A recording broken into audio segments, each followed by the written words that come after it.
Good evening dear student. Today I will discuss NEET test 15. Overall paper का analysis देखें तो 15% question difficult लेंदी level के थे, calculation based question थे, 70% question conceptual थे. तो ओवरऑल पेपर का लेवल डिफिकल्ट लेवल ही है. Okay, let us discuss one by one question. Okay, in question 46 में देखो क्या दिया है. In question 46 the mass of half mole electron is, क्या पूछा है, mass of half mole electron. Okay, तो सबसे फर्स्ट अप्रोच क्या लगाते हैं, स्टेप फर्स्ट में क्या करना होता है, आपको 1 इलेक्ट्रॉन्स का मास कितना है, 9.1 10 टू दी पावर माइनस 28 ग्राम में, किलोग्राम में 31 ग्राम में इतना है. इन 1 मोल इलेक्ट्रॉन्स का मास मतलब क्या है, Avogadro multiply by mass of electron. That means क्या होगा, मास ऑफ 1 मोल इलेक्ट्रॉन. तो इसको मल्टीप्लाई करो, कितना हो गया, यह जाएगा 9.1 10 to the power minus 28 multiply by 6.023 10 to power 23.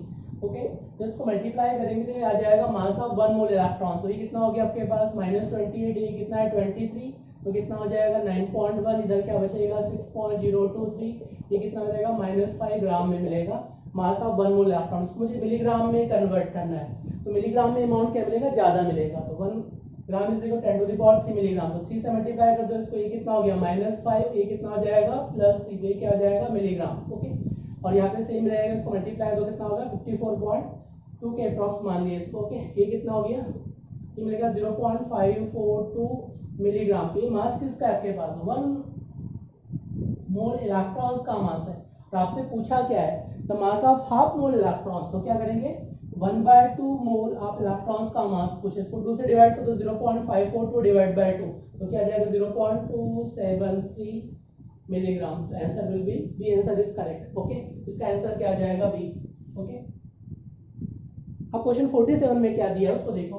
अगर मान के चलो आपकी लॉटरी लगी और आपके पास एवोगैड्रो नंबर रुपीस के इक्वल रुपीस आ गए, सपोज मान के चलो. ओके, अब उस रुपीस को आप पर सेकंड 10 लाख रुपीस खर्च कर रहे हैं, स्पेंड कितना कर रहे हैं उसमें, 10 lakh rupees per second.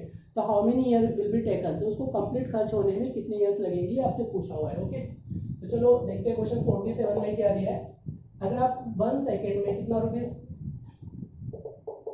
10 lakh rupees spend कर रहे हैं. ओके, कितना कर रहे हैं आप, 10 lakh rupees per second. Okay, तो पहले मुझे कैलकुलेट करना है in 1 years how many seconds are present. Okay, जो पर सेकंड आप 10 लाख रुपीस खर्च कर रहे हैं, तो 1 ईयर्स में कितना खर्च होगा तो कैलकुलेट कर सकते हैं, स्पेंड कितना होगा कैलकुलेट कर सकते हैं. सबसे पहले मुझे बताओ 1 आवर्स में सेकंड कितना होता है, तो कितना हो गया 3600 सेकंड. तो मुझे बताओ 1 डेज में सेकंड कितना होगा, 1 डेज में कितना है 24 आवर्स है, तो 24 से मल्टीप्लाई कर दो, 24 मल्टीप्लाई बाय 3600, इसको सॉल्व करो, कितना आ जाएगा 86,400 सेकंड. इसका मतलब 1 डेज में सेकंड कितना, 86,400 सेकंड. ओके, तो मुझे तो 1 ईयर्स में मुझे क्या चाहिए, 1 ईयर्स में सेकंड कैलकुलेट करना है. तो 1 ईयर्स में कितना है 365 डेज है, और 1 डेज में दिस है, तो मल्टीप्लाई कर दो इसको, तो क्या आ जाएगा 365 इंटू 86400, इसको मल्टीप्लाई कर दो, number of second in 1 years. Okay, तो 1 ईयर्स में जो सेकंड आएगा आपके पास वो कितना आ जाएगा, इसको मल्टीप्लाई 3.15 10 टू दी पावर कितना हो जाएगा 7. तो ये अपने पास 1 ईयर्स में सेकंड आ गए, कितने आ जाएंगे 1 ईयर्स में जो सेकंड आ जाएंगे ये आ गए 1 ईयर्स में. ओके, अब मुझे बताओ अगर 1 ईयर्स में इतने सेकंड आ गए और पर सेकंड कितना रुपीस खर्च कर रहे हैं आप, स्पेंड कितना कर रहे हैं 10 lakhs. तो 10 से मल्टीप्लाई करो, 10 lakhs से मल्टीप्लाई कर दो, 3.15 10 टू दी पावर 7, 10 lakhs में कितना है 60 है, तो कितना मिल जाएगा आपको 3.15 10 टू दी पावर 13 रुपीस. इसका मतलब है कि आप 1 ईयर्स में मैक्सिमम कितना खर्च कर पाओगे, स्पेंड कितना कर पाओगे, अगर 10 लाख रुपीस आप पर सेकंड खर्च कर रहे हैं तो कितना हो जाएगा 3.1 10 बहुत 13 रुपीस होगी. ओके, तो अब सिंपल कैलकुलेशन है, अगर आपके पास इतने रुपीस खर्च करने के लिए 1 ईयर्स का टाइम ले रहे हैं, तो एवोगैड्रो को स्पेंड करने में कितना टाइम लगेगा. ओके, तो क्या हो जाएगा 3.15 10 टू दी पावर कितना हो गया 13 rupees, spend time will be taken 1 years. कितना टाइम लग रहा है 1 ईयर्स. तो आपको कितने रुपीस स्पेंड करना है एवोगैड्रो नंबर के इक्वल रुपीस. ओके, तो टाइम विल बी, तो कितना आ जाएगा 6.023 10 to the power 23 divide by 3.15 10 to the power कितना हो जाएगा 13. ओके, तो क्लोजर एक प्रॉक्स कितना है 9.8, अप्रॉक्स कितना आएगा 9.1.9 के अप्रॉक्स, 10 टू दी पावर कितना आ जाएगा 10, 13 ऊपर जाके -13, ये कितना है 23. इसका मतलब है कि आपको जो टाइम इंटरवल लगेगा वो 10 टू दी पावर 10 ईयर्स का टाइम लगेगा। आप सोच सकते हैं कितने कितने लॉन्ग टाइम की बात कर रहे हैं। मैक्सिमम लाइफ स्पान कितना होता है 100 ईयर्स का, अभी ये देखिए कितना टाइम। ओके, तो बहुत टाइम ज़्यादा लग जाएगा। तो आंसर क्या आ जाएगा इसके लिए? इसका आंसर विल बी 49 का answer A is correct. Answer A is correct. Okay, अब क्वेश्चन 48 को देखो। 48 की जब बात करेंगे क्या दिया है? 48 में पूछा आपसे the molarity of pure water is, okay, what is molarity of pure water is, okay, at 4 degree Celsius. अब इस कंसेप्ट को समझो, व्हाट इज मोलरिटी क्या होता है सभी जानते हैं। क्वेश्चन 48 में what is molarity? Number of moles of solute, volume solute ml multiply by 1000, तो ये क्या हो जाएगा? मोलरिटी। ओके, तो सबसे पहले दिया है 25 डिग्री सेल्सियस। जो H2 है उसका डेंसिटी जो होता है वो कितना है? 1 ग्राम पर ml है। कितना है? 1 ग्राम पर ml है, 1 ग्राम पर सेंटीमीटर। ओके, तो याद रखना डेंसिटी कितना है? 1 ग्राम पर ml। इसका मतलब है कि अगर आपने 1 ml सॉल्यूशन लिया H2O का, किसका लिया? H2O का सॉल्यूशन लिया, तो मास कितना रहेगा? 1 ग्राम सॉल्यूट का मास रहेगा। सॉल्यूट का मास क्या रहेगा? 1 ग्राम। तो सॉल्यूट के मोल कैसे कैलकुलेट करोगे? Given mole divide by molar mass, तो कितना आ जाएगा? 1/18 मोल प्रेजेंट है। कितने रहेंगे? 1/18 मोल। ओके, इसका मतलब 1 ml सॉल्यूशन में कितने? 1/18 मोल। तो डेफिनेशन क्या कहता है? 1000 ml volume of solution dissolve mole of solute, तो कितना हो जाएगा ये?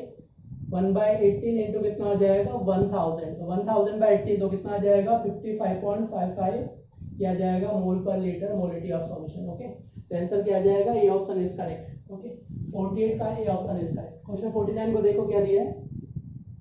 विच of the following this show disproportionation reaction. Okay, what is disproportionation reaction? Same element is oxidised as well as reduce. Okay, तो चेक करते हैं। क्वेश्चन 49 को देखते हैं। 49 में जो पूछा है which of the following disproportionation को शो करेगा, पूछा है। ओके,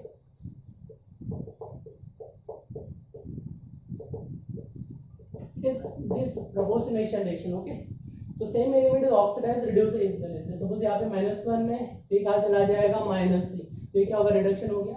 अब इसी का सपोज +4 में चला गया तो क्या हो गया? ऑक्सीडेशन हो गया। तो same element oxidised as well as reduce, एक ऑक्सीडेशन रिडक्शन दोनों होना चाहिए। ओके, तो चलो 1 बाय 1 चेक करते हैं। ये ऑप्शन को चेक करते हैं, शो कर सकता है कि उसको देखते हैं। देखो ClO4 -3, इसके हाईएस्ट ऑक्सीडेशन नंबर में कितना है? हाईएस्ट। बैलेंस में इलेक्ट्रॉन कितना है इसका? 7। सारे इलेक्ट्रॉन दे चुका है। अब दे सकता है कि आगे तो ऑक्सीडेशन पॉसिबल है क्या? नहीं, इसका ऑक्सीडेशन पॉसिबल नहीं, मतलब it does not behave, it can't show disposition. Okay, अब सेकंड ऑप्शन पे आते हैं, बी ऑप्शन पे आते हैं। Cl negative. अब Cl नेगेटिव का लोएस्ट ऑक्सीडेशन नंबर कितना है? -1 है। अब -2 में जा सकता है क्या? नहीं, मतलब लोएस्ट में ऑलरेडी रिडक्शन पॉसिबल है कि इसका नहीं है। सिंपल सी बात है, इसके लोएस्ट ऑक्सीडेशन नंबर में तो इलेक्ट्रॉन गेन कर सकता है कि नहीं गेन कर सकता है, कि लोएस्ट ऑक्सीडेशन नंबर में ऑलरेडी प्रेजेंट है, तो रिडक्शन पॉसिबल है क्या? तो नहीं कर सकता है। थर्ड में देखो ClO2 नेगेटिव की जब बात करेंगे, ClO2 नेगेटिव तो ऑक्सीडेशन नंबर कितना है इसका? +3 है। इट कैन रिड्यूस, ऑक्सीडाइज दोनों हो सकता है, -1 में जा सकता है, +7 तक जा सकता है। It can show disproportionation reaction. Suppose यहाँ पे मान लो ClO2 नेगेटिव है, तो Cl नेगेटिव में चला गया, यहाँ +3 ऑक्सीडेशन नंबर है, तो +3 से कहाँ चला गया? -1 में, तो ये क्या होगा? रिडक्शन हो गया इसका। ये क्या होगा? रिडक्शन। अब यहाँ पे ClO3 नेगेटिव में चला गया, क्या चला? ClO, तो ये क्या जाएगा? +5, ये क्या होगा? ऑक्सीडेशन। तो सेम एलिमेंट ऑक्सीडाइज रिड्यूस दोनों हो रहा है। ओके, इसके 2 मॉलिक्यूल 3 मॉलिक्यूल, तो क्या जाएगा? बैलेंस रिएक्शन आ जाएगा। ओके, देखो इट शो डिसप्रपोर्शनेशन रिएक्शन। देखो यहाँ पे कितना? +3 -1, रिडक्शन हो गया, +3 से +5 ऑक्सीडेशन, दोनों क्या हो रहा है? Reduction as well as oxidation of same element is known disproportionation reaction. Okay, तो आंसर क्या आ जाएगा? C option is correct. Okay, question 50 को देखते हैं। 50 में क्या पूछा है? Total number of atom in face centered cubic unit cell is. Okay, अब इसको देखो क्या दिया आपके पास? Question number 49। ओके, ये question number 49, sorry question 50, question number 50। Question 50 में आपसे दिया है face centered cubic. What is face centered cubic? इसमें एटम कहाँ प्रेजेंट रहेंगे? In face centered cubic atom are present at face and corner. कहाँ present होंगे? ऑल फेस एंड कॉर्नर पे। मैं यहाँ पे शो कर रहा हूँ फेसेस। फेसेस कितनी है इसमें? टोटल 6 फेस है, और कंट्रीब्यूशन कितना है इसका? 6 × 1/2, तो एटम कितने मिलेंगे? 3 फेस के एटम मिलेंगे। ओके, अब कॉर्नर कितने हैं यहाँ पे? 1 कॉर्नर, टोटल कितने? 8 कॉर्नर है यहाँ पे। तो कॉर्नर पे कंट्रीब्यूशन क्या मिलेगा 8 इंटू 1/8 तो क्या मिलेगा 1 एटम। तो टोटल एटम कितना मिल जाएगा आपको 4 एटम्स इनसाइड एफसीसी। ओके अब मुझे बताओ 1 एटम का वॉल्यूम क्या है। 1 एटम का वॉल्यूम कितना होता है volume of 1 atom spherical system का वॉल्यूम कितना है 4/3 पाई आर। और एफसीसी में अपने पास टोटल एटम कितना हो गया 4 एटम। तो 4 एटम का वॉल्यूम चाहिए मुझे कितना चाहिए 4 एटम। तो 4 multiply by 4/3 pi r cube तो कितना आ जाएगा 16/3 पाई आर क्यूब। ओके तो आंसर क्या आ जाएगा 16/3 पाई आर क्यूब। तो आंसर क्या आ जाएगा इसके लिए ये ऑप्शन इज करेक्ट 50 का ये ऑप्शन इज करेक्ट ये option is correct. Okay question 52 पे आ जाओ। क्वेश्चन 52 अच्छा क्वेश्चन है ध्यान से देखिए इसको। सॉरी 51 पहले 51 या 52 डिस्कस करेंगे। ओके तो 51 बहुत इजी क्वेश्चन है। 51 देखो क्या दिया है इसमें। तो question 51 the number of atoms in 0.1 mole of triatomic gases। Okay suppose को अननोन ट्राइटोमिक गैस है इसका मोल कितना दिया है 0.1 मोल गिवन है। क्या पूछा है टोटल नंबर ऑफ एटम्स। तो स्टेप फर्स्ट में मैंने आपको क्या बताया था सबसे पहले क्या करना है आपको कुछ भी पूछे टोटल नंबर ऑफ एटम्स क्या कैलकुलेट करना है टोटल नंबर ऑफ एटम्स। तो सबसे पहले क्या करना है आपको मोल कैलकुलेट करो। मोल गिवन ही है 0.1 देन क्या करेंगे मॉलिक्यूल्स में कन्वर्ट करो। तो इससे मल्टीप्लाई करेंगे यानी तो क्या हो जाएगा मॉलिक्यूल्स। तो सबसे पहले आपका काम है मोल इनटू यानी मॉलिक्यूल्स में कन्वर्ट करना। अब व्हाटएवर जो भी पूछे atom molecules electron proton neutron whatever उससे मल्टीप्लाई कर दो।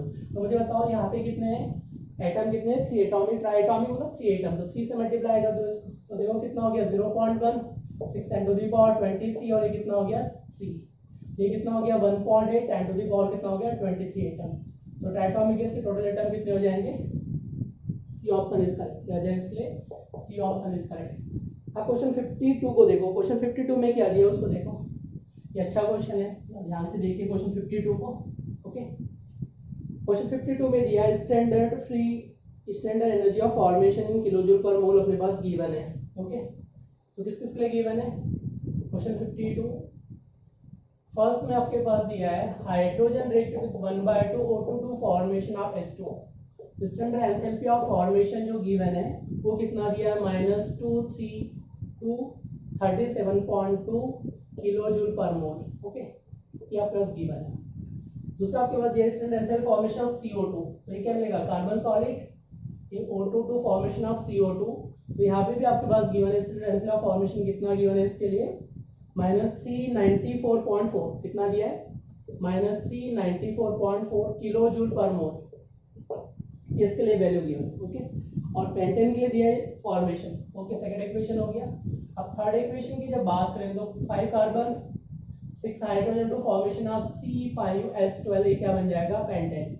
इसका फॉर्मेशन गिवन है enthalpy of formation -8.2 kilojoule per mole. Okay और आपसे क्या पूछा है calculate the value of E0 cell for pentane oxygen fuel cell. Okay what is fuel cell जो आपके पास है फ्यूल सेल में क्या होगा कंबसन होता है। क्या होता है कंबसन ऑफ हाइड्रोकार्बन। ओके तो कंबसन में अगर पेंटेन का कंबसन करो C5H12 O2 सिलेक्शन करेगा तो ये क्या बनाएगा 5CO2 प्लस क्या बन जाएगा 6H2 और यहाँ पे कितना हो गया 8 16 तो कितना हो गया रिएक्शन बैलेंस हो गया। ये कंबसन से क्या हो रहा है एनर्जी प्रोड्यूस हो रही है। इसको मैंने कंसीडर कर लिया एंथैल्पी ऑफ कंबसन। ओके ये मुझे फाइंड आउट करना है इक्वेशन 4 में फाइंड आउट करना है कितना होगा। ठीक है और कंबसन में जो एनर्जी प्रोड्यूस होगा वो क्या होगा मैक्सिमम वर्क डन के इक्वल होता है। दैट इज क्या होता है मैक्सिमम वर्क डन। इसका मतलब मैं कह सकता हूँ कि जो एंथैल्पी ऑफ कंबसन यहाँ पे प्रोड्यूस हो रहा है वो किसके इक्वल हो जाएगा standard enthalpy of combustion standard Gibbs energy change के इक्वल हो जाएगा। और स्टैंडर्ड गिब्स एनर्जी क्या होता है मैक्सिमम वर्क डन के इक्वल होता है। किसके इक्वल होता है मैक्सिमम वर्क डन के इक्वल होता है फ्यूल सेल के लिए। ओके तो आपका टारगेट क्या है इन तीनों इक्वेशन फर्स्ट सेकंड थर्ड को 8 पर मल्टीप्लाई करो वी गेट दिस इक्वेशन। तो यहाँ पे देखो मुझे CO2 क्या चाहिए प्रोडक्ट साइड में चाहिए और यहाँ पे क्या है CO2 प्रोडक्ट साइड में बट कितने चाहिए मुझे CO2 5 और यहाँ पे कितना दिया है 1। तो इस होल इक्वेशन को क्या करेंगे 5 से मल्टीप्लाई कर देंगे। इससे मल्टीप्लाई कर देंगे 5 से। ओके ये कितना हो गया 5 ये कितना हो गया 5 ये क्या जाएगा 5। अब CO2 कितना चाहिए मुझे 6 चाहिए। इस होल इक्वेशन को क्या करेंगे 6 से मल्टीप्लाई कर देंगे। इसको क्या करेंगे 6 से मल्टीप्लाई करो कितना हो जाएगा 6H2 ये कितना हो गया 6 तो 3O2 हो गया और ये कितना हो गया 6 हाइड्रोजन। ओके अब देखो C5H12 कहाँ चाहिए मुझे रिएक्टेंट साइड में चाहिए तो इसको क्या करेंगे रिवर्स करेंगे। ओके और फिर तीनों को ऐड कर देंगे। ओके, तो क्या किया पहले फर्स्ट इक्वेशन को 6 से मल्टीप्लाई किया, तो क्या करना है मुझे 270 37। अब ऐड करो, क्या हो जाएगा -237.2 मल्टीप्लाई बाय 6। फर्स्ट को 6 से मल्टीप्लाई कर दिया, फिर ऐड कर दिया, इसको 5 से मल्टीप्लाई करना है, ये कितना हो जाएगा -394.4। और इसको रिवर्स करेंगे तो साइन क्या हो जाएगा नेगेटिव का पॉजिटिव। ओके, पॉजिटिव कितना आ जाएगा 8.2।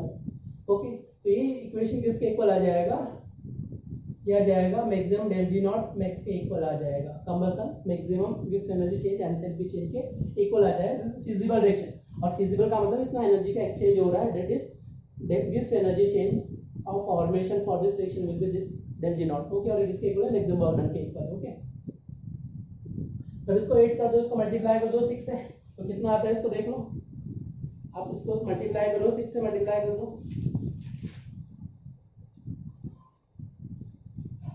ये आपके पास आ जाएगा 163 माइनस 163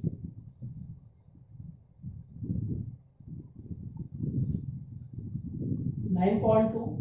और इसको जब अपन मल्टीप्लाई किया, आपने किससे मल्टीप्लाई किया ना, इसको 399 को 5 से मल्टीप्लाई करना। ओके, तो जब 5 से मल्टीप्लाई करोगे, इसका जो वैल्यू आ गया आपके पास, इसका वैल्यू आ जाएगा 1972 माइनस 1972। ओके, और ये कितना हो गया 8.2, और इधर कितना होगा डेल जी नॉट मैक्स के इक्वल हो जाएगा। ठीक है, अब दोनों को ऐड कर दो, नेगेटिव कितना आ रहा है, ये अपने पास आ जाएगा -361311.2, और ये कितना हो जाएगा 8.2, ये कितना 8.2 डेल जी मैक्स के इक्वल। अब इसमें से माइनस कर दो, 3611 में से माइनस कर दो इसको, तो देखो कितना आ रहा है इससे। अब 8 को माइनस किया, जब आपके पास आ जाएगा 3610, कितना आ रहा है इसका वैल्यू -3603 आ रहा है, कितना आ रहा है 03 आ रहा है, और ये किसके इक्वल है डेल जी नॉट। और डेल जी नॉट का वैल्यू किसके इक्वल होता है, जो डेल जी नॉट का वैल्यू है -NF E नॉट सेल के इक्वल होता है। ओके, तो अब मुझे क्या चाहिए यहाँ पे NF और E नॉट सेल, ये क्या फाइंड आउट करना है मुझे, E नॉट सेल का वैल्यू फाइंड आउट करना है। ये किसमें किलो जूल में, अब इसको जूल में कन्वर्ट करना है। वो किस में कन्वर्ट करना है, इसको आपको जो कन्वर्ट करना है किसमें कन्वर्ट करना है, जूल में कन्वर्ट करना है। ओके, तो अब चेक करते हैं कितना आ रहा है इससे, ये कितना हो गया -3603 10⁻³ जूल में आ गया। अब नंबर ऑफ ट्रांसफर्ड इलेक्ट्रॉन्स की जब बात करेंगे, तो how to calculate number of transferred electron. Okay, ये कैसे कैलकुलेट करना है उसको देखो, यहाँ पे जो ट्रांसफर्ड इलेक्ट्रॉन है वो कैसे कैलकुलेट करेंगे। तो मैंने कंबसन रिएक्शन में क्या देगा, C5H12O2 सिलेक्शन करके क्या बना रहा है 5CO2 प्लस क्या बन रहा है 6H2। तो यहाँ पे एनफेक्टर कितना है कार्बन का, ये अपने पास हो गया -2.4। इसको कैलकुलेट कर दो, ये 5x हो गया, ये कितना हो गया +12 = 0, तो 5 का वैल्यू कितना आ गया -12, x का वैल्यू कितना आ जाएगा -2.4, किसका आ गया -2.4, और यहाँ पे कितना है +4 है, तो यहाँ पे क्या हो रहा है ऑक्सीडेशन, यहाँ पे क्या हो रहा है ऑक्सीडेशन हो गया। चेंज इन ऑक्सीडेशन नंबर कितना आ गया इसका 6 पॉइंट कितना आ गया 4 का चेंज आ गया। अब यहाँ पे देखो -2.4 और 4, तो कितना आ गया 4.6 का चेंज इन ऑक्सीडेशन नंबर आ गया। ओके, अब यहाँ पे कितने एटम्स हैं टोटल, एटम कितना है यहाँ पे 5 एटम है। एनफेक्टर किसमें निकालते हैं, number of atom in 1 molecules, 1 molecules में कार्बन के एटम कितना है 5, तो 5 से मल्टीप्लाई कर दो इसको, 5 से मल्टीप्लाई कर दो कितना हो जाएगा 32, इसका मतलब एनफेक्टर कितना हो गया इसलिए 32, ये आ जाएगा -32। फेराडे कांस्टेंट का वैल्यू कितना है 96500 इनटू क्या हो जाएगा E नॉट से। ओके, अब यहाँ पे जब कैलकुलेट कर रहे हैं तो देखो कितना आ रहा है इससे, इसको सॉल्व करो, E नॉट का वैल्यू कितना आ रहा है, तो नेगेटिव साइन से क्या होगा नेगेटिव साइन कैंसिल आउट हो गया, तो इसको सॉल्व करोगे देखो कितना आ रहा है इससे, ये कितना 30 है, ये कितना है 20, डेसिमल को से 30 कैंसिल आउट हो गया। ओके, अब यहाँ पे क्या बचा है 3603, और यहाँ क्या बचा है 32, इधर क्या है 9.5। ओके, तो आप इसको जब सॉल्व करोगे तो अप्रॉक्स कितना आ रहा है, अप्रॉक्स आ रहा है 0.1 वोल्ट के अप्रॉक्स, कितना है 1.1 वोल्ट के अप्रॉक्स, क्लोजर टू 1.1, ये 20 है, ये 30, अप्रॉक्स क्या होगा 1 से थोड़ा ज्यादा है, तो 1.1, तो क्लोजर टू, ये ऑप्शन इज करेक्ट, तो क्या है 52 का आंसर इज करेक्ट। ओके, तो एनफेक्टर याद रखना है, कंबसन रिएक्शन एनफेक्टर किसमें कैलकुलेट करेंगे with respect to carbon atom. Okay, तो यहाँ पे कितना 30, बाकी सी का चेंज ही नहीं हुआ ऑक्सीडेशन, तो केवल कार्बन का ही चेंज हो रहा है उसमें। ओके, तो आंसर क्या आ जाएगा इसके लिए, ए option is correct. Next question पे देखते हैं। नेक्स्ट क्वेश्चन को देखो, question number 53। Okay, question number 53 में देखो क्या दिया है, the bromination of acetone that occurs in the solution. Okay, बहुत ही सिंपल क्वेश्चन है ये। रेट ऑफ डिसअपियरेंस इसका दिया है, ब्रोमीन का दिया है। ओके, देखो क्या दिया आपके पास, एक तो दिया acetone CH3 C double bond और CH3 गिवन है, Br2 दिया और एक क्या दिया H पॉजिटिव। अब इसका कंसंट्रेशन कितना दिया 0.3 0.3 0.3 0.4। कंसंट्रेशन कितना दिया इसका 0.05 0.01 0.01 0.05। इसका कंसंट्रेशन कितना दिया है 0.05 0.05, यहाँ पे कितना 0.1, यहाँ पे दिया 0.2। अब रेट ऑफ डिसअपियरेंस ऑफ केवल ब्रोमीन का दिया है, क्या दिया है, rate of disappearance of bromine दिया है 5.7 10 टू द पावर -5, ये दिया है 5.7 10 टू द पावर -5, और यहाँ पे कितना दिया आपके पास 1.2 10 टू द पावर -4, और ये कितना दिया 3.1 10 टू द पावर -4 के ऑर्डर का दिया। ओके, सिंपल लॉजिक क्या लगाना है उसको देखिए। सिंपल लॉजिक क्या लगाना है आपको, सबसे पहले देखो आप मुझे Br का रेट ऑफ डिसअपियरेंस दिया, तो Br का मुझे ऑर्डर फाइंड आउट करना है। ओके, Br के रिस्पेक्ट में, क्योंकि ऑप्शन वैसे ही मैच करेंगे इसमें, Br के रिस्पेक्ट में ऑर्डर फाइंड आउट करना है। तो ये देखो ये क्वांटिटी क्या है, सेम है। फर्स्ट इक्वेशन और सेकंड इक्वेशन में देखो, फर्स्ट इक्वेशन और सेकंड इक्वेशन है थर्ड, तो मुझे क्या करना है, सेकंड इक्वेशन फर्स्ट से डिवाइड करो। तो देखो यहाँ पे क्या होगा, एसीटोन से एसीटोन क्या होगा, कैंसिल आउट हो गया, इसकी पावर सेम है, ये पावर क्या सेम है, तो मुझे क्या मिलेगा 0.1 डिवाइड बाय 0.05 एस Br, इसके ऑर्डर में n मान दिया, और रेट कितना है इसका, डिवाइड करने पर 1 आ जाएगा। Second equation divide by first, ये क्या आ जाएगा 1। अब इसको देखो ये कितना हो गया 10/2, तो क्या होगा 2 की पावर n इज 1। अब मुझे बताओ इसको 1 बनाना है मुझे, 2 की पावर n का वैल्यू क्या रखोगे, 0 रखूंगा। अगर 0 रखूँ तो कितना आ जाएगा 2 की पावर 0, किसी की पावर 0 क्या होता है 1, इसका मतलब Br2 के रिस्पेक्ट में ऑर्डर क्या आ जाएगा 1, तो क्या आ जाएगा C option is correct. Okay, तो रेट ऑफ डिसअपियरेंस किसका दिया आपको, क्या Br2 का दिया है, किसका दिया है Br2 का दिया, तो Br क्या ऑर्डर आपको फाइंड आउट करना है, इसकी ऑर्डर मैच कर सकते, तो क्या आ जाएगा आपके पास option C is correct. Okay, option C is correct, क्योंकि Br के रिस्पेक्ट में ऑर्डर 0 होना चाहिए, मतलब not depend on rate of reaction. Okay, तो क्या आ जाएगा B option is correct, sorry C option is correct. Br जिसमें नहीं है वो ऑप्शन क्या हो जाएगा, करेक्ट हो जाएगा। लेट अस डिस्कस क्वेश्चन 54 को डिस्कस करते हैं। तो क्वेश्चन 54 में क्या दिया है उसको देखो, which molecule is zero dibromate. Okay, अब यहाँ पे देखो PCl3F2, इसका हाइब्रिडाइजेशन क्या है 5+5 sp3d हाइब्रिडाइजेशन है, और sp3d में क्या होता है, ट्राइगोनल बाइपिरामिडल स्ट्रक्चर होता है। ओके, इसको नेक्स्ट बॉन्ड लेंथ मान लिया, इसको क्या मान लिया y, और ट्राइगोनल बाइपिरामिडल में क्या होता है, x bond length axial is always greater than y। Okay, axial bond length जो होता है वो इक्विटोरियल बॉन्ड लेंथ से क्या होता है, लार्जर साइज होता है। ओके, हमेशा मोर ईयनिक एलिमेंट को कहा रखना, एटम को एक्सेल पोजीशन पे रखा जाता है ताकि वो रेस रिपल्सन कॉजेस कर पाए। ऑलवेज ये रूल है, मोर इलेक्ट्रोनेगेटिव एटम को कहा रखना एक्सेल पोजीशन, तो फ्लोरीन को कहा रखना इधर, फ्लोरीन को इधर, इधर क्या होगा क्लोरीन इधर, क्लोरीन इधर, क्लोरीन। अब ये क्लोरीन रिजल्टेंट इसको 0 कर देगा, ये फ्लोरीन फ्लोरीन को 0 कर देगा, डायप्रोमेंट क्या हो जाएगा 0, तो मॉलिक्यूल बिकम सिमेट्रिक। ओके, तो मॉलिक्यूल सिमेट्रिक क्यों हो रहा है, क्योंकि यहाँ पे ये क्लोरीन का रिजल्टेंट इसको कैंसिल आउट करेगा, फ्लोरीन फ्लोरीन को कैंसिल आउट करेगा, फिर 0 हो जाएगा डायप्रोमेंट। नेक्स्ट पे आ जाओ, xenon tetrafluoride, sorry xenon tetrafluoride hybridisation क्या रहेगा इसका 8+4 12, ये मिलेगा आपको sp3d2, क्या मिलेगा ऑक्टाइड। अब ऑक्टाइडल में आपको याद रखना है कि लॉन पेयर को कहाँ रखा जाता है, always axial position, axial position पे रख दिया, एक्सेल पोजीशन पे यहाँ पे फ्लोरीन को रखा इधर, फ्लोरीन इधर, फ्लोरीन इधर, फ्लोरीन फ्लोरीन का रिजल्टेंट फ्लोरीन को कैंसिल आउट कर दिया, लॉन पेयर ने लॉन पेयर को कैंसिल आउट कर दिया, डायप्रोमेंट इज 0। इस केस में डायप्रोमेंट क्या आ जाएगा 0 आ जाएगा, क्योंकि मॉलिक्यूल सिमेट्रिक है। आंसर क्या आ जाएगा, C option is correct. SO2 में नहीं होगा, क्योंकि SO2 में क्या लॉन पेयर प्रेजेंट, इसका हाइब्रिडेशन क्या हो रहा है ट्राइगोनल, ये प्लस ट्राइगोनल पेयर से बनेगा SO2 में, सल्फर डबल बॉन्ड यहाँ अटैच कर दिया, डबल बॉन्ड यहाँ अटैच कर दिया, इधर लॉन पेयर है, तो सल्फर के दो ऑप्शन का रिजल्टेंट इधर लॉन पेयर कैंसिल आउट नहीं कर पाएगा, तो SO2 में डायप्रोमेट इज नॉट 0, डायप्रोमेट 0 होगा क्या नहीं, आंसर क्या आ जाएगा C option is correct. Okay, next question 54 पे आ जाओ, 54 55, नेक्स्ट क्वेश्चन इज 55। ओके, 55 में देखो क्या दिया है, question 55, radioactive decay radioactive disintegration reaction belong to first order reaction. Okay, तो यहाँ पे आप सॉल्व करोगे, फर्स्ट ऑर्डर रिएक्शन का क्या है 2.303, इधर क्या है T, इधर क्या है अपने पास C0/Ct, और इधर क्या मिलेगा 0.693 डिवाइड बाय Tr, ये रिलेशन है फर्स्ट ऑर्डर के लिए। अब आपके पास क्या गिवन है, टाइम गिवन है 2.30 कितना दिया 60 मिनट्स और 60% डिसोसिएट तो कितना हो गया 60% first order reaction completed in 60 minute 60%। Okay तो 60 मिनट में अगर 60% कंप्लीट हो गया तो रिमेनिंग कितना बचेगा 40%। ओके तो आपसे पूछा है टी हाफ विल बी, इसका टी हाफ क्या होगा ये फाइंड आउट करना। ओके ये 0 0 कैंसिल आउट हो गया, कितना हो गया 5, ये कितना हो गया 2 हो गया। अब इसको सॉल्व कर लो 2.303 इधर कितना हो जाएगा 60, ये क्या मिलेगा log 5 माइनस के लिख सकता हूँ इसको मैं log 2 ये लिख सकता हूँ और ये किसके इक्वल आ जाएगा 0.693 डिवाइड बाय क्या आ जाएगा टी हाफ के इक्वल। ओके अब इसको वैल्यू निकाल सॉल्व कर लो, ये कितना है 0.69, ये कितना है 0.3010, ये वैल्यू हो गई इसके लिए और ये किसके इक्वल है 0.693 डिवाइड बाय क्या हो जाएगा इसके लिए टी हाफ, ये क्या आ जाएगा टी हाफ के इक्वल। ओके तो माइनस कर लो तो कितना आता है देख लो 2.303, ये कितना आ गया 60 और ये क्या आ जाएगा 0.39 के क्लोजर, ये क्या होगा 0.693 divide by T half. Okay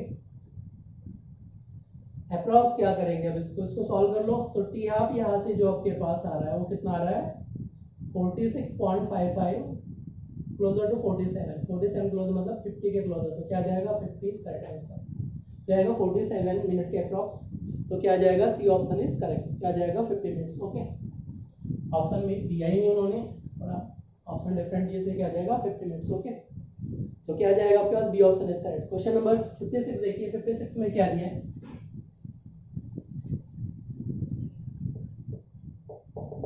question 56 में गिवन है according to Raoult law how to calculate total pressure. ठीक है तो सॉल्यूशन गिवन है, इसमें टोटल प्रेशर कैलकुलेट करना है, component A component B present है। ठीक है हाउ टू कैलकुलेट करेंगे, pressure into mole fraction of A into vapour component pressure into mole fraction B. Pressure कितना गिवन है ए कंपोनेंट का, ये आपके पास गिवन है 80 mm ऑफ Hg और इसके मोल कितना गिवन है 3 मोल है, कितना है 3 और टोटल मोल कितना है 2 + 3 5, तो क्या होगा 3/5। ओके वैसे यहाँ पे देखो कितना आ जाएगा, इसका कितना दिया आपके पास 60 और ये क्या आ जाएगा 2/5। ठीक है टोटल प्रेशर ये कितने टाइम डिवाइड होगा 16, ये क्या आ जाएगा 48, ये कितना जाएगा 12, तो कितना 24, तो कितना आ जाएगा 72 mm of Hg। Answer will be 72 mm of Hg। बहुत सिंपल क्वेश्चन है, answer will be 72, C option is correct. Okay next question देखते हैं 57 में, देखो 57 में क्या दिया होगा, ये क्वेश्चन 57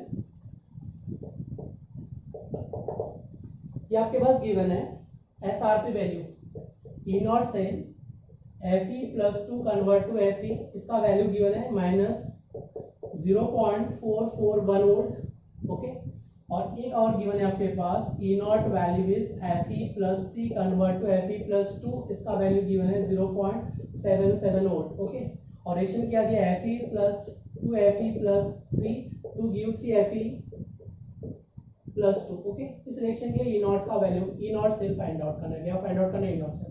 ओके सबसे पहले अप्रोच क्या होना चाहिए, इसको स्टेप को देखो, फर्स्ट अप्रोच क्या होना चाहिए, सबसे पहले तो इसका रिडक्शन हो रहा है, इसका रिडक्शन तो मुझे क्या चाहिए जिसका लेस स्टेप फर्स्ट में लेस एसआरपी, इसका रिडक्शन पोटेंशियल का लेस रहेगा वो क्या बनेगा एनोड बनेगा, क्या बनेगा एनोड। तो उसमें मुझे तो एनोड कौन बनने वाला है, इसका नेगेटिव साइन है तो एनोड बनने वाला है। ओके इसको एनोड बनाएंगे, इसको क्या बनाएंगे एनोड, मतलब ऑक्सीडेशन करेंगे। ओके और इसको क्या बनाएंगे अपन कैथोड, इसको क्या बनाएंगे कैथोड। अब एनोड पे क्या होता है ऑक्सीडेशन, तो ऑक्सीडेशन यहाँ पे क्या रिडक्शन चाहिए, ई नॉट सेल कैसे कैलकुलेट करते हैं, ई नॉट सेल कैलकुलेट करने का फॉर्मूला क्या आपके पास एनोड प्लस कैथोड। एनोड पे क्या ऑक्सीडेशन चाहिए, यहाँ पे क्या रिडक्शन पोटेंशियल दिया है, क्या दिया रिडक्शन, तो क्या करेंगे साइन रिवर्स कर दो, ये कितना हो गया 0.441।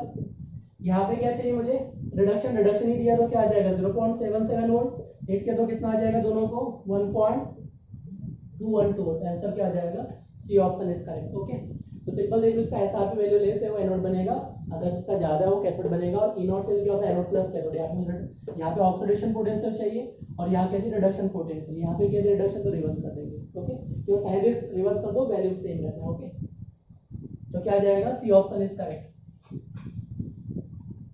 नाउ नेक्स्ट क्वेश्चन, ये क्वेश्चन नंबर 58। ओके क्वेश्चन 58 में देखो क्या दिया आपके पास, ये क्वेश्चन 58 the ionization constant of ammonium hydroxide given है। Okay ammonium hydroxide is base, तो Kb का वैल्यू कितना गिवन है अमोनियम हाइड्रोक्साइड के लिए गिवन है 1.77 10⁻⁵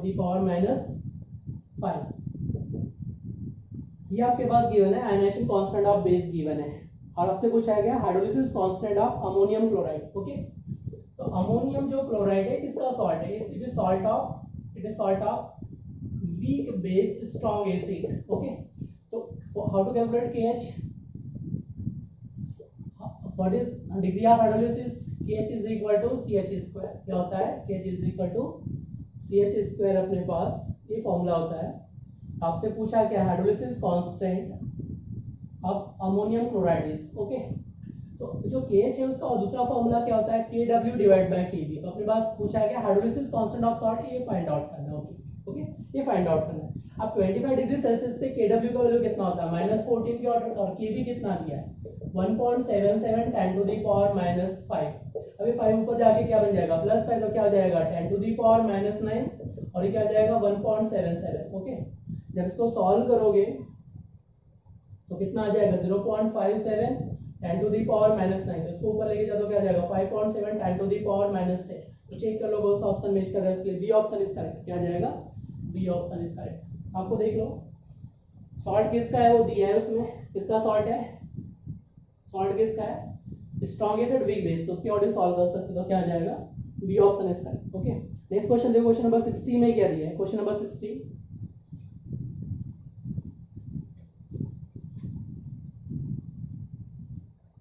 आपके पास गिवन है dissociation constant of acetic acid. Okay, question 60 में देखो एसिटिक एसिड को डिसोसिएट करोगे तो कैसे ब्रेक होगा? ये ब्रेक होगा एसिड आयंस और क्या देगा? H positive ions. Dissociation constant का वैल्यू कितना दिया इसके लिए? 1.5 10 टू द पावर -5 के ऑर्डर का। तो dissociation constant for acetic acid given है 1.5 10 टू द पावर -5 के ऑर्डर का। इक्वेशन फर्स्ट देखिए ना, डिसोसिएशन कांस्टेंट का वैल्यू गिवन है। ओके, सिमिलर केस में HCl के डिसोसिएशन कांस्टेंट का वैल्यू कितना दिया? H positive plus Cl negative.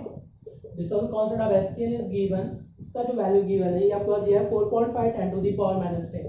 तो आ जाएगा 4.5 10 टू द पावर -10। इक्वेशन क्या हो जाएगा? सेकंड। ओके, आपसे पूछा गया इसमें equilibrium constant for this reaction will B. इस रिएक्शन के लिए इक्विलिब्रियम कांस्टेंट का वैल्यू क्या होगा ये आपको फाइंड आउट करना है। The value of equilibrium constant for this reaction will B. इस रिएक्शन के लिए इक्विलिब्रियम कांस्टेंट का वैल्यू क्या होगा ये फाइंड आउट करना है थर्ड इक्वेशन के लिए। आपको करना है क्या? By the help of two equation we get this equation. Okay, ये इक्वेशन लाना है। तो पहले मुझे बताओ Cl नेगेटिव कहाँ है? Cl नेगेटिव प्रोडक्ट मुझे चाहिए क्या? रिएक्टेंट्स को रिवर्स करो। तो रिवर्स करने पर क्या हो जाएगा? इक्विलिब्रियम कांस्टेंट ऑफ KCl भी क्या हो जाएगा? रिवर्स। ओके, फिर क्या करना है? इसको ऐड कर दो। मुझे ऐसे रिएक्टेंट साइड में चाहिए, क्या करेंगे? इसको रिवर्स करके ऐड कर दो। इक्विलिब्रियम कांस्टेंट को ऐड करने पर क्या होता है? इक्विलिब्रियम कांस्टेंट को जब ऐड करोगे तो क्या होता है? मल्टीप्लिकेशन में आ जाएगा। नेट इक्विलिब्रियम कांस्टेंट क्या आ जाएगा? For this reaction net equilibrium constant will B multiplication. जब आप ऐड करोगे तो ऐड करने पर क्या होगा? मल्टीप्लिकेशन में आ जाएगा। इधर देखो ये क्या होगा? 1 by dissociation constant of HCl plus dissociation constant of acetic acid. Okay, अब दोनों को क्या करना है? बस सॉल्व कर लो। कितना दिया HCl का? ये दिया है 4.5 10 टू द पावर कितना दिया? -10, और ये कितना दिया? 1.5 10 टू द पावर -5। ओके, ये 5 ऊपर जाके +5 बन गए। ये कितना आ जाएगा? 1.5, ये कितना आ जाएगा? 4.5, और कितना आएगा? 10 टू द पावर +5। क्या बन जाएगा? +5। ओके, ये कितना डिवाइड होगा? 3 टाइम्स 1/3 10 टू द पावर क्या आ जाएगा? +5। इसको सॉल्व कर दो, कितना आ जाएगा? 0.33 10 टू द पावर 5। इसको सॉल्व डेसिमल को हटा दो, क्या होगा? 3.3 10 टू द पावर 4 के ऑर्डर का। ओके, आंसर क्या आ जाएगा? ऑप्शन इस करते। देखो इंपॉर्टेंस क्या है इस क्वेश्चन में। जब आप इक्विलिब्रियम कांस्टेंट को ऐड करोगे तो इक्विलिब्रियम कांस्टेंट क्या हो जाएगा? मल्टीप्लिकेशन में आ जाएगा नेट इक्वेशन के लिए। ओके, इक्वेशन को ऐड करने में equilibrium constant will be multiply, याद रखना। ओके, तो क्या आ जाएगा? ये option is correct. Answer will be ये option is correct. Okay, question number 61 को देखो क्या दिया है। क्वेश्चन 61 में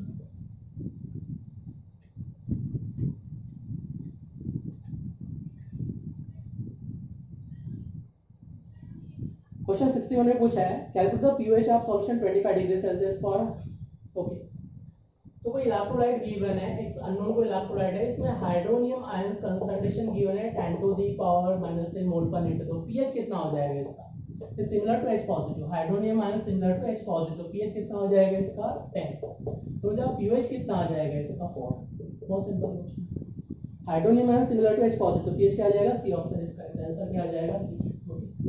question 62 which of the following is not fat soluble complex, मतलब वाटर सॉल्युबल। आपसे क्या पूछा है, which of the following is not a fat soluble complex. Okay, तो क्वेश्चन 62 को देखो। क्वेश्चन 62 में क्या दिया है, फेट सॉल्युबल कौन कौन से विटामिन है। Okay, fat soluble A D E और के, ये क्या है, फेट सॉल्युबल है।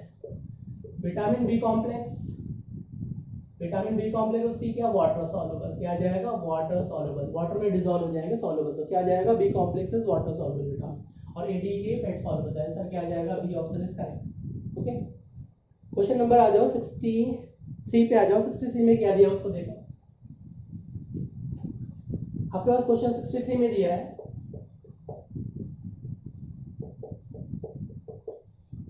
this aldehyde C double bond H it react with chlorine in presence of 50% KOH. Okay, 50% KOH, that is Cannizzaro reaction. This Cannizzaro reaction, ये क्या हो जाएगा आपके पास, Cannizzaro reaction. Okay, तो Cannizzaro reaction में क्या होगा, 2 मॉलिक्यूल्स लेंगे, वन का क्या करेंगे रिडक्शन, अदर का क्या करेंगे, अदर का ऑक्सीडेशन। ओके, तो रिडक्शन करने पर क्या बन जाएगा, अल्कोहल में कन्वर्ट हो जाएगा। तो एक तो क्या बन जाएगा CH2H, और जो मेटाबॉलिज्म पे क्लोरीन सेम रहेगा, और एक में क्या होगा ऑक्सीडेशन, एक में क्या होगा रिडक्शन हो गया, इसमें इट इज रिडक्शन। ओके, और अदर एलिमेंट का क्या करना है, मुझे ऑक्सीडेशन करना है, अदर का क्या करना है, ऑक्सीडेशन। ओके, तो ऑक्सीडेशन में क्या करेंगे, सोडियम सॉल्ट जो भी आपने लिया पोटेशियम सॉल्ट बन जाएगा, और क्या बन जाएगा, Cl। अब this Cl is not replace by OH, इसको रिप्लेस नहीं कर सकता है because it is resonance stabiliser. ये क्या है, रेजोनेंस स्टेबलाइजर, स्ट्रॉन्गर बॉन्ड है, ये अपने पास क्या स्ट्रॉन्ग बॉन्ड है, because resonance stabiliser, it is resonance stabiliser, same का सेम रहेगा। तो क्या आ जाएगा आपके पास, ऑप्शन चेक कर लो, ये option is correct. Question number 63 का ये ऑप्शन इज करेक्ट। अब क्वेश्चन 64 में देखो, 64 में क्या दिया उसको देखो। ओके,